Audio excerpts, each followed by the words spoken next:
జగన్ చేసిన అరాచకాలు అంటూ శ్వేతపత్రాలు విడుదల చేస్తున్నటువంటి చంద్రబాబు 3113 కోట్ల రూపాయలు కమిషన్ల రూపంలో తీసుకున్నారు జగన్మోహన్ రెడ్డి.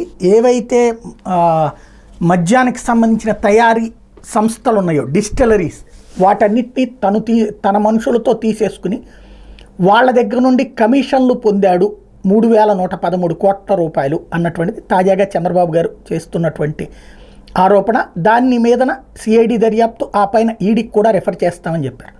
వాస్తవంగా లక్షల కోట్ల రూపాయల కుంభకోణం అన్నటువంటి ప్రచారం జరిగింది, వేల కోట్ల రూపాయల కుంభకోణం అన్న ప్రచారం జరిగింది. ఈవెన్ నిన్న ఏది పవన్ కళ్యాణ్ కూడా 30,000 కోట్ల రూపాయలు తినేశారన్నారు. తీరా చూస్తే 3113 కోట్లు, అది కమిషన్ల రూపంలో.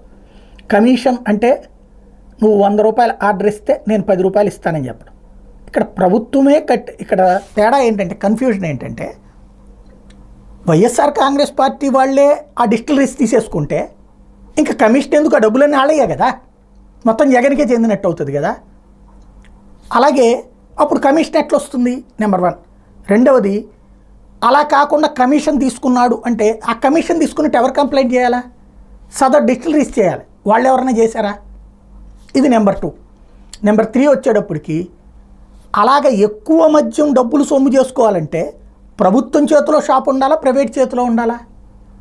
ప్రైవేటు చేతిలో ఉంటే ఇష్టం వచ్చినట్టు అమ్ముకోవచ్చు, దాంట్లో రేటు పెంచి అమ్మచ్చు, రకరకాలు అన్ని బ్రాండ్లు పెట్టుకుని అమ్ముకోవచ్చు, ఏమైనా చేసుకోవచ్చు. కానీ ప్రభుత్వ వ్యాపార సంస్థ కిందకి మారిస్తే, అది కూడా టైమింగుల ప్రకారం నడిపితే ఎట్లా సాధ్యమవుతుంది? కాబట్టి మద్యానికి సంబంధించి తాగుబోతులకు ఉన్నటువంటి కోపాన్ని చల్లార్చేందుకు జరుగుతున్నటువంటి దాన్ని బేస్ చేసుకుని జగన్ని టార్గెట్ చేసేటటువంటి వ్యవహారమే నడుస్తుంది తప్పించి అందులో 18,000 కోట్ల రూపాయలు తేడా జరిగిందన్నారు. ఏం తేడా అంటే, తెలంగాణలో ఇంతకంటే 18,000 కోట్ల రూపాయలు ఎక్కువ సంపాదన అన్నట్టు. బేసిక్గా సంపాదన పరంగా తెలంగాణలో ఎంత వచ్చిందో ఇక్కడ అంతకంటే రూపాయి ఎక్కువే వచ్చింది. రేటు ఎక్కువ కమ్మారు ఇక్కడ, తగ్గుదల వినియోగం తగ్గింది ఇక్కడ. వాస్తవానికంటే కూడా ప్రచారం ఎక్కువ సులభం, అవాస్తవాలు ప్రచారం చేయడం సులభం.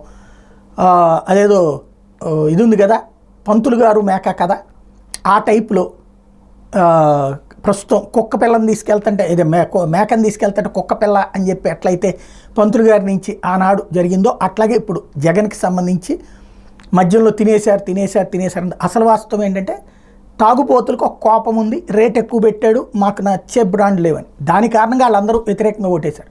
బట్ దాంట్లో తిన్నదేంటి అనేది తేల్చేయడానికంటే కూడా ఇది తిన్నట్టు అనుకోండి అన్నటువంటి రూట్లోనే ప్రచారం ఇప్పటికి కూడా జరుగుతోంది.